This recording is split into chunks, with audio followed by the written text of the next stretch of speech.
ペンネームスミノフさん、38歳の女性からいただいたお悩みです。20年前からのとても仲の良い男友達と半年前からお付き合いが始まり、結婚もお互い視野に入れてお付き合いをしています。私は18で別の方と結婚しましたが、彼は年の離れた兄と妹兄弟の末っ子。私は長女なので、彼の両親と私の両親が親子ほど離れており、私も若いなりに一生懸命お母さん教えてくださいと慕ったのですが、こんなこともできないのは親がバカだからだとか、これだから最近のバカ親はと私の両親を罵倒し、また私も彼も職人として仕事がこれからだったため、子供は私が30になる頃に作ろうねと話していました。それも何度もお母様には伝えたのですが、結婚して女が仕事も辞めんと、子供もさっさと作らんと、何の役にも立ちやしないとの一点張りでした。結婚して何年か経ち、妊娠しました。20代前半でした。私は嬉しくてすぐに自分の両親と彼のお母様に報告しました。しかし2ヶ月後流産してしまいました。それを機に彼のお母様、名義は彼ですが、に裁判を起こされ、離婚に至りました。彼と最後に話したのは、きっとお互いのことが一生好きだねということです。裁判でとにかくお母様の要求は、金輪際息子に関わらないこと、それを飲まずには終わらない裁判で、私の両親を含め周りが皆疲弊していくのが辛く、それを了承してのお別れでした。その流産により、私は子供を産めない体になりました。今お付き合いしている彼は、小学生の子供を持つシングルファーザーです。私が結婚、そして離婚をしている間に、彼も同じように結婚をし、離婚をしていました。彼の離婚理由は、奥様の暴言や DV です。日々、母親の脅威に怯える子供を守るため、子供の希望で子供と逃げたとのことでした。彼は今実家でご両親と、半ばおばあちゃんを子供の母親代わりにした状態で仕事をしながら4人で暮らしています。隣の家に彼の兄弟が結婚して子供もおり家族で住んでいますが、お嫁さんに来た方が子供のじじばばに自分以外に懐くのがムカつくと一切合わせないようにして暮らしているとのこと。彼は末っ子なので、あなたが実家に子供を半分任せる形で住んでいるのもお兄さんたちからしたら面白くないかもしれないねと話して、それは彼も気づいており、いずれ私と正式に結婚したら実家を出て3人で暮らせたらと思っています。しかし私の家と彼の住むところは新幹線で5時間以上離れています。もともと彼とは都内で出会い、友達付き合いをして、離婚後、それぞれ今は地元に戻っている状況です。今、私は実家近くで飲食店を経営しています。彼は田舎にいて、季節ごとの仕事、農家をしていて、サラリーマンや会社勤めはしていません。子供が中学になるタイミングで、私の方に来て、お店を手伝ってもらいながら、彼が他に仕事をしたければゆっくり探せばいいと思っています。私はお店を閉めたくないというのはもちろんありますが、第一に彼の実家にお兄さんたちを差し置いて住むわけにはいかないということがあります。弟に実家にいさせて好き勝手やらせているお兄さんのことも、お嫁さんは怒っているんだと思います。彼は私より少し年下なので、ご両親は私の両親と同い年で、幸い元気ですが、もし私まで彼の実家にずうずうしく住むなんてことになると、今度は財産がどうとか遺産とか、そんな話でもっといろんなことが悪くなることは目に見えているので、それだけは避けなければと思うのですが、やっとの思いで前の奥さんと離婚が成立し、ボロボロの状態で地元に帰り、やっとここで子供と穏やかに生きていくんだと思っているであろう彼に、私のところへ来ないかと、どう話していいのかわかりません。お店がなければ私は彼のそばにすぐにでも行って、彼の実家の近くにアパートで3人で住めばいいと思うのです。ただ、お店はどうしても閉めるわけにはいかないと思っています。彼の子供とは少しずつ距離を縮めて仲良く楽しくやれています。母親から受けた傷を少しでも癒してあげたいと思っています。人を愛することや愛されることを知ってほしいと思っています。まだ幼く傷も深いので、できることなら毎日一緒にいてあげたいと思います。彼も子供のことをとても愛しているので、自分のように君は子供のことを思ってくれているねと、私と結婚したい気持ちをちゃんと言ってくれます。ただ、環境をどうやって作るべきか悩んで毎日頭が痛いのです。長文申し訳ありません。どうぞお教えください。いつも動画に救われております。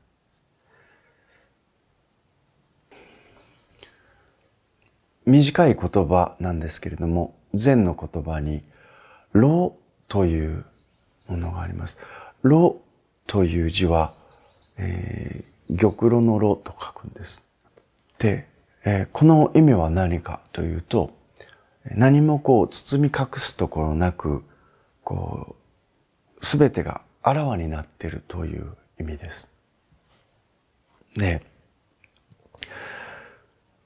今、スミノフさんは、前のご主人と離婚をして、そして都内で飲食店を営みながら、新しい彼と生活を共にしたいと思っている。で、その新しい彼の方も、新幹線で5時間っていうと、北の方へ行くのか、南の方へ都内から下るのか、わかりませんけれども、とても自然豊かなところで農家をしているその実家の方に彼がいると。彼もまた離婚をして、そして現在に至るという状態で、今のこの新しい生活を二人で初めてね、結婚したいねというようなことを考えている。だけれども、自分の方へ来てくださいよということをできることならば言いたいけれども、それがなかなか今のタイミングで言っていいのかどうかというところ。で、スミノフさん最初結婚なさった時に18だったっていう。で、そこから20代前半で、初めて子供ができて、その後いろんなことがあったんでしょうけれども、前の旦那さんと最終的には離婚したと。いろいろ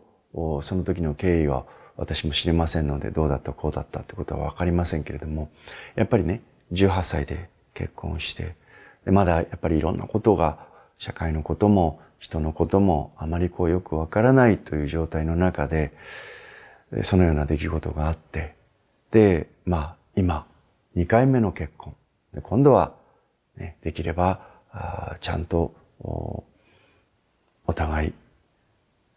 いい生活をしたいと。いい生活というのは、お互い納得のいく人生を、新たな出会いをきっかけにですね、ちゃんと歩んでいきたいって、そういう気持ちが今あられる。で、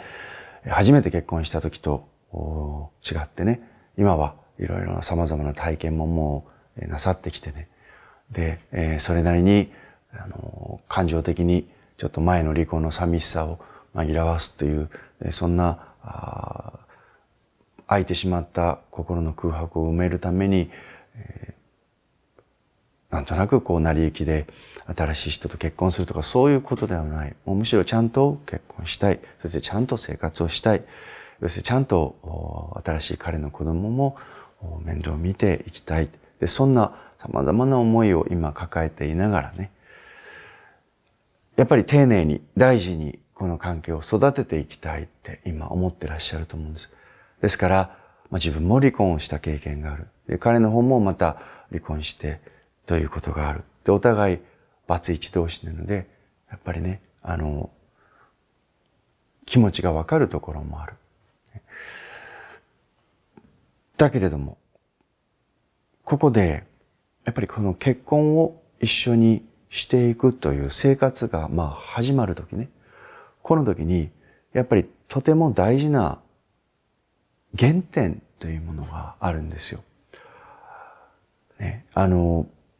男と女が一緒になって生活をしていく。そして、子供がまたできるかもしれないし、いろんなことがあるかもしれないしっていう時に、このね、一番最初のこの出会い、お互い結婚しようねってなった。そして、共に一つ屋根の下で生活をして人生を共に歩んでいこうねって決めたっていう時の一番最初の初心っていうものは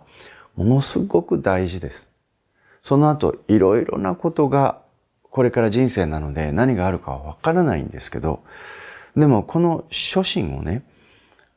二人でこの原点をちゃんと作っておく。原点をちゃんと確認しておくということをしないと、その後いろいろなことがどうしたって起きるわけですね。諸病無常という世の中のこの法則がありますから、いろいろなことがこの後また二人に、降りかかってくるわけです。で、この時にね、立ち戻る原点がないっていう状態で結婚をすると、そのままなんとかうまくやっていく人もありますけれども、やっぱりね、初心を忘れないとか、初心に戻るっていう言葉がある通りですね、この最初の原点をちゃんと確認しておいた方が、その後ブレた時に立ち戻る原点というものが明らかになっていた方が、やっぱりね、人生というのはその後進んでいく時にですね、お互いの共通のその価値観というか、共通に目指したところっていうものが、それを確認しながら進んでいくことができるので、よりこの生活がしやすくなります。で、本当にね、物事の始まりっていうのは大事なことです。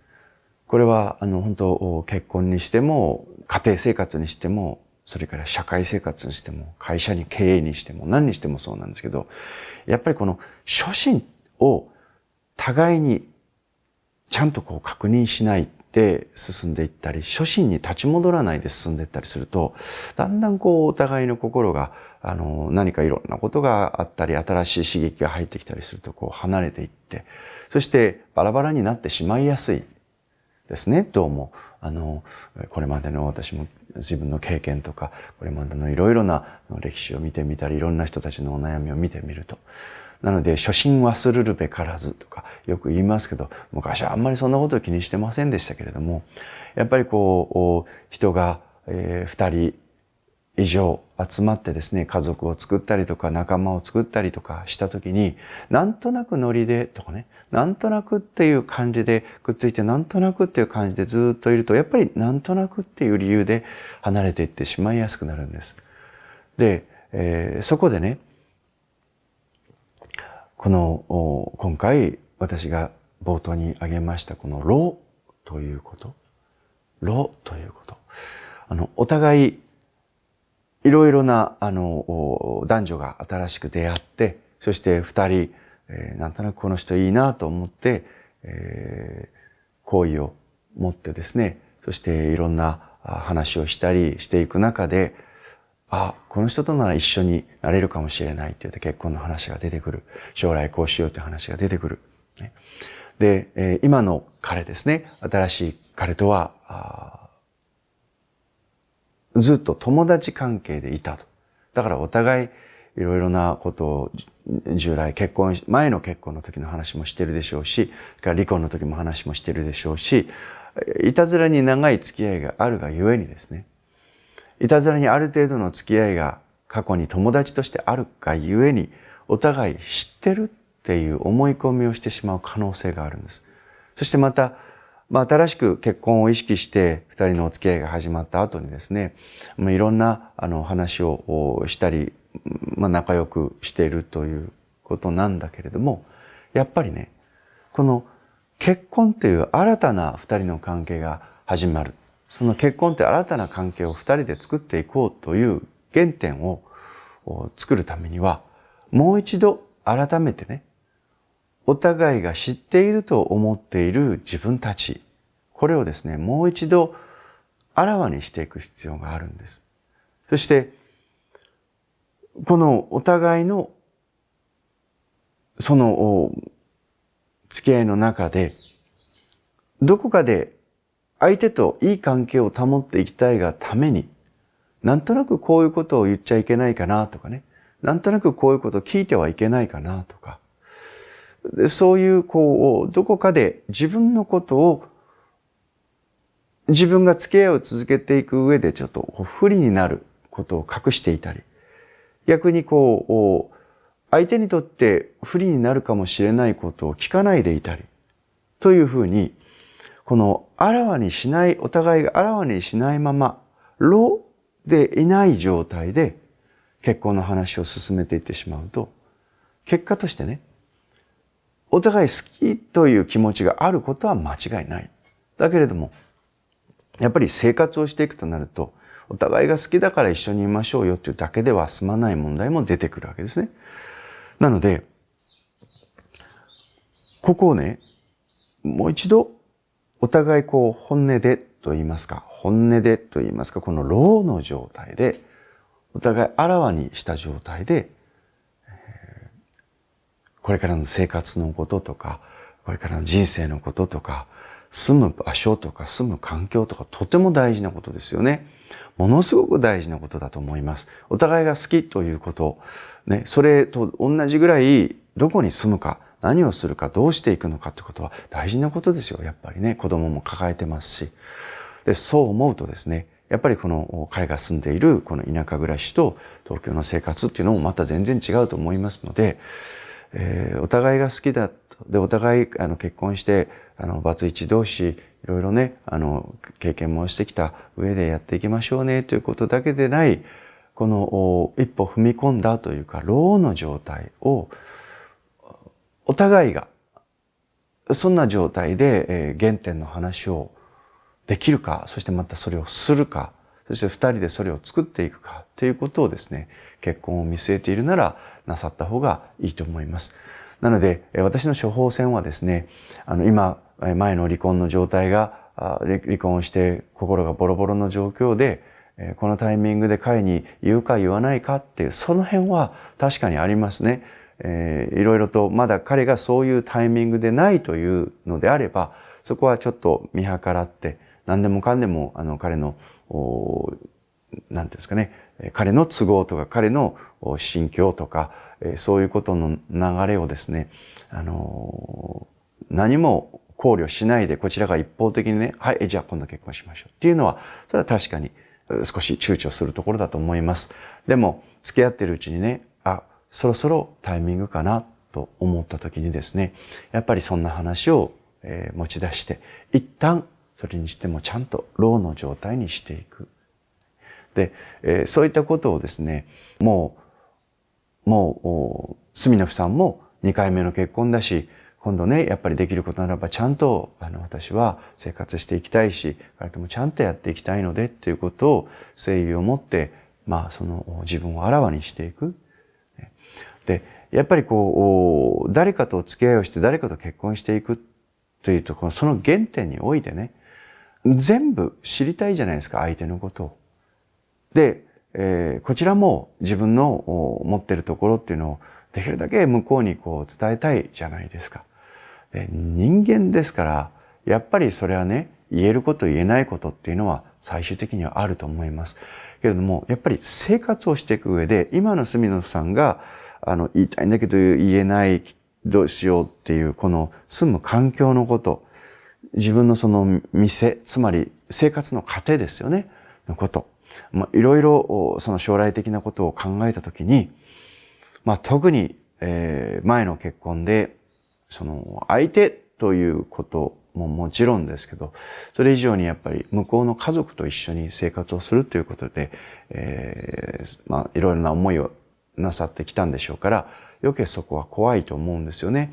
だけれども、やっぱりそこら辺も含めて、自分が懸念していること、心配していること、それから生活をしていく上で、予想される様々な困難とか、どうやって生活をしていくんだ、なんで食べていくんだ、自分は自分の店っていうのもやっぱり大事だっていうね。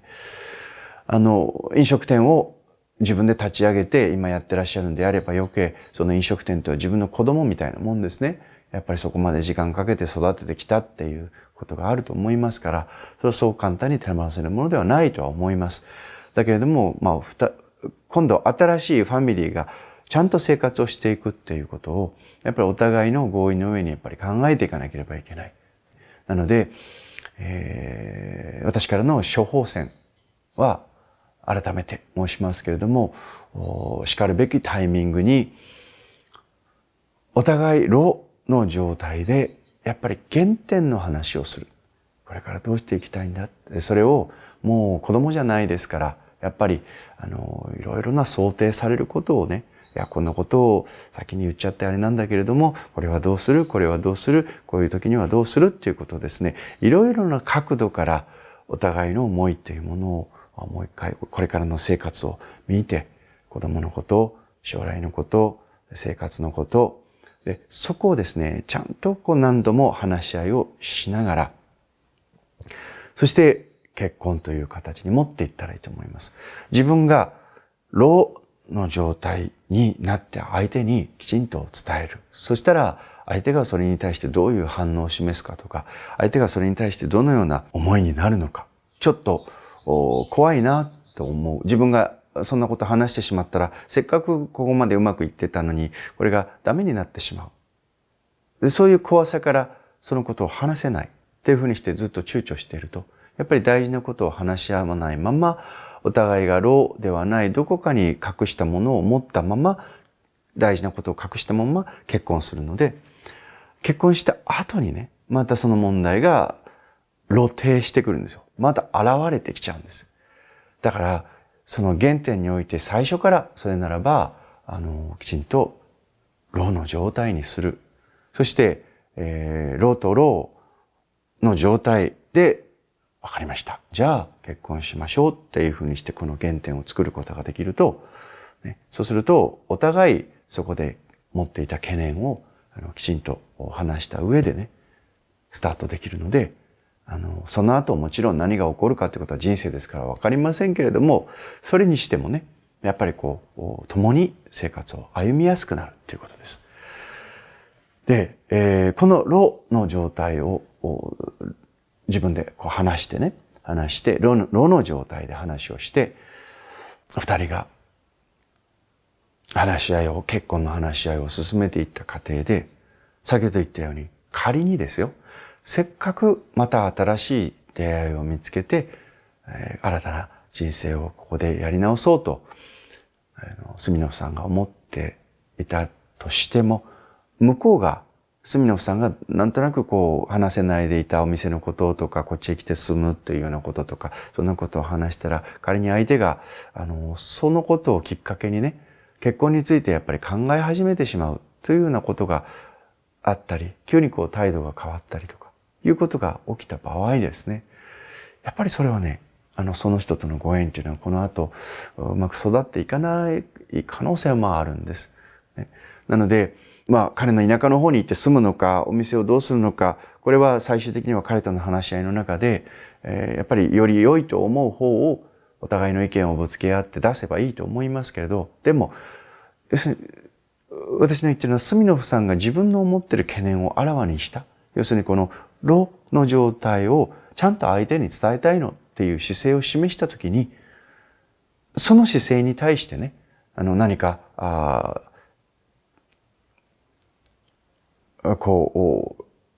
思わしくない態度を取られたりとかいうようなことがあった場合にはですね、やっぱり本音で自分が話をしたときに、向こうがその本音で話をしてくれてるっていうことをですね、ちゃんと受け止めて、向こうも考えていることをちゃんと話してくれるというような、そういう精神的な合意にやっぱり至るということはですね、とっても大事なことなんですね。なので、自分がまず自分のことを老していく。で、向こうがそれに対して、どういうふうな受け止め方をしてくれるのかっていうところも含めて、どこかで、そのことをどうしようかな、これ話すべきかな、どうしようかなっていうことを懸念にしたまま結婚をしない方がいいと私は思うんですね。その先に進まない方がいいと思います。そこを曖昧にしたまま結婚の話だけを進めていって、で、いざとなったらどうしよう、私はお店も大事だし、東京の方にいるということも大事だし、でも向こうの田舎の方へ、彼の田舎の方へ行くということも選択肢としてないわけではないし、みたいなものがね、曖昧になったまま言ってると、そこでこんなはずじゃなかったとか、自分としてはそんなようなことをちらりとほのめかしてたつもりなのにっていうことでですね、お互いの食い違いが出てきてしまう。ですから、今自分が感じている懸念、今自分が感じているその考えている将来のこととか、いろいろなことをいろいろな角度から、ひょっとしたら彼はそこまでまだ自分の心の整理ができてないとか、そこまで考えてないかもしれない。なので、その自分の想定と彼の状況が違うことっていうのがあるわけですね。これをしていくことによって埋め合わせていくっていう作業。これをぜひやってから次のステップに進んでいかれるといいんではないかなと考えます。ということで、結論としましては、やっぱりね、炉というところ。で、またこの禅の言葉では、この炉、さらにそこに続けて、道ということを付け加えて、また、炉、道という生き方をね、進めてもいます。そのような生き方ができるといい。ね、そのような生き方ができたらいいという、そのようなことを禅でもまた言ったりします。堂々というのは堂々としてるってことですね。漏して堂々としてる。隠しておいてビクビクしてる。漏しないでビクビクしてる。で、それよりは漏して堂々としてるという方がいい。その時の漏の仕方っていうのはありますよ。その先ほど言ったように、相手がそのタイミングでそれをまだ受け取れないとか、まだいろんなことに苦しんでたり、いろんなことに悩んでたりとか、まだそこまで考えるという余地がないという時に、何でもいいからパッと本音を言ったり、なんかいろんな、どうなのって言ったら、それは彼だって嫌がると思います。もちろん、でもそこは隅野さんも分かってると思うんですね、もうね。なので、ただ言えることは、お互い結婚ってもう考えてるんだったら、堂々って言った方がいい。結婚をしてからではなくて、結婚をする前に、お互い腹を決めて、そして堂々と生きていく。そのようなことに、原点をね、そのように作っていければ、それが、その後いろんなことが起きても、後悔しない新たな人生のスタートになり得るのかなと感じています。応援しています。